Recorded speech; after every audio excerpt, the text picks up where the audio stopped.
How to deactivate Messenger account, easy and quick tutorial. Hi guys, welcome. Today I'm giving you a quick tutorial on how to deactivate your Messenger account. So let's get started. First, what you can do is you can open up your Messenger on your laptop or on your mobile phone. So you can see I have Messenger on my phone, but I want to deactivate it. Keep in mind, if you deactivate your Facebook account, then of course your Messenger will be deactivated as well. But a lot of people ask how to deactivate their Messenger. They do not want to use Messenger anymore.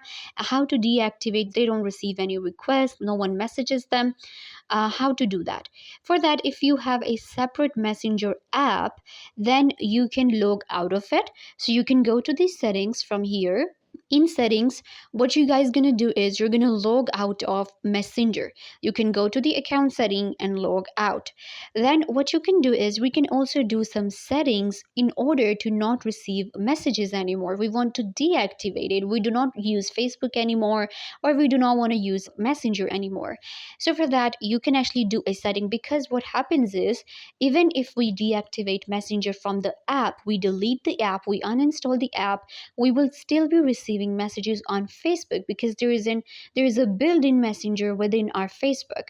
So for that, you can go to the account setting and you can customize some settings here where you will go to not receive any request on Messenger. You can disable that option. You can disable your activity status from here, deactivate it, and then you're gonna uninstall your Messenger app. Once you do that, then your app will be uninstalled and you will not be receiving any messages here. But on Facebook, there is a built-in Messenger. So for that, you will have to deactivate your Facebook account, and then your Messenger will be deactivated. I hope that I was a big help. Don't forget to give this video a big thumbs up, or leave a comment down below, turn on bell notification, and subscribe to YouTube channel.